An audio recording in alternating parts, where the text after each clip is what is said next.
is going on out here. I don't know if we think shit gonna get better. I don't know if we think that that what we read or what we see is just an illusion. Because you know, a lot of times how our mind works, we can see something happening, but if we feel like if we ignore the problem, it'll just go away. But that's delusion, man. There it goes, you know what I'm saying? Bro, I that's told crazy. you.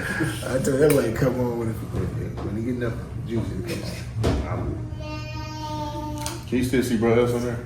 Yes. Yeah. So I'm trying to figure out what that is, man. And what it is just spiritual complacency. A terrible case of it. We know what the word says. We know what the Bible warns us about, but we still don't take no action. Yeah. We still don't take no action, man.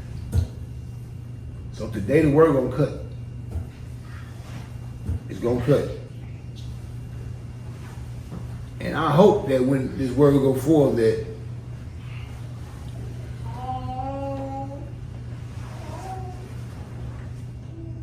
it can remain. You know what I mean? It don't just be fall on the rocks and be swept away with the words of the life. Because to be honest with you, I think a lot of us are more worried about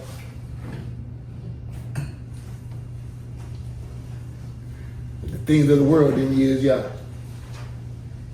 And we are. Because the Bible repeats it over and over again.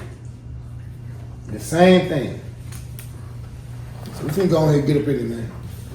Let's go to 1 John 2.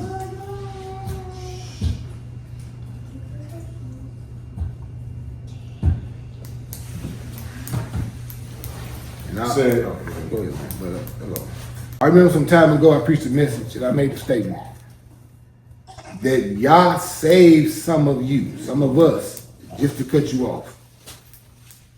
Because we refuse to simply obey what the word has instructed us to. Why? Because we are full of pride. We are full of self, and our heart is full of wickedness. It all comes down to we just don't want to die. Now we got a lot of reading to do today. I don't know if we're gonna get through all this, but it's a lot of reading. But this is the fact, and I say this often. Either way it goes, you're gonna die. You're gonna have to either die to this flesh now, or you're gonna die spiritually, physically, and then be lost forever. The Bible said the one that seeks to save his life is likely gonna do it. Lose it. So what does that look like to seek to save your life? Brother DJ? Talk loud, man.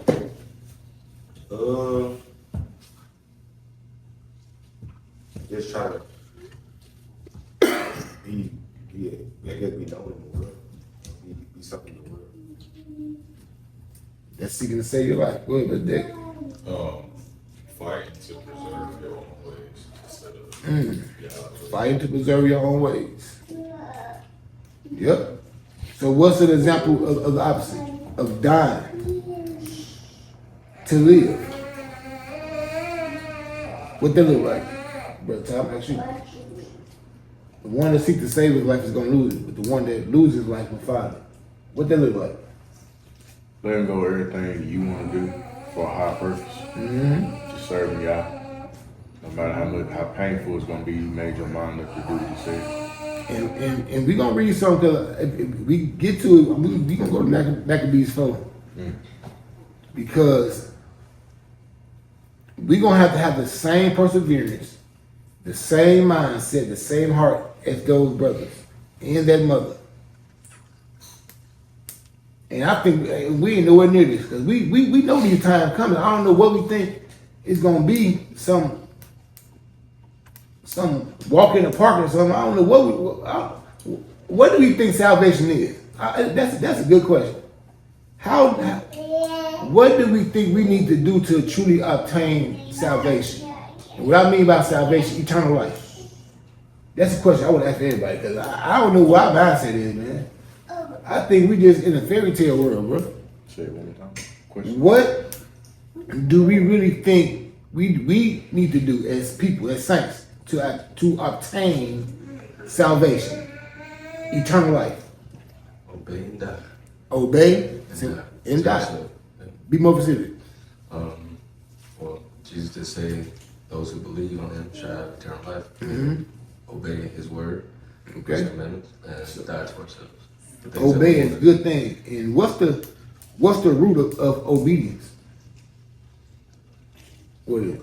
Love. Okay. Love? Yeah, it can be love. If you love me, you'll keep my commandments. Okay. Submission. Submission. But the root of obedience is faith. Because if you don't have true faith, you're not going to obey. Because you're not going to obey. And Jesus said, when I come back, will I find faith? See, our mindset is messed up. Yeah, I keep the commandments. That's not going to save you. I attend Shabbat. That's not going to save you. I lay hands on the sick and I've healed people. That's not going to save you either. The Matthew 24, I believe, it's going to be a lot of them say in that day, Lord, Lord, have I not cast out demons in your name? Have I not laid hands? Have I not did these things? He's going to say, depart from me. I never knew you. Y'all not looking for all that. He's looking for obedience. When I come back, will I find faith? Faith is the substance of what? Things hoped for. Evidence of things not seen. So watch this. We always want to see some stuff before we move. That's not faith. That's not obedience. When y'all told Abraham to leave his kinsmen, Abraham didn't know what was going on. Faith though. Obedience. He told Noah to build an ark. Noah didn't know what rain was. He probably didn't know what a boat was, let alone an ark. But faith, obedience, that's what's going to save you. But we so religious though, man. We full of religion.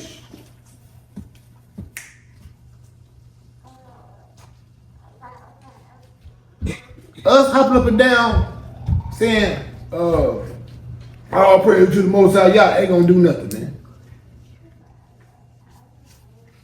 We gotta get out of this mundane mind of I show up. I'm Israel. What does that mean without obedience? Don't you know y'all swallowed up a whole nation in the wilderness and that was Israel? That don't mean nothing.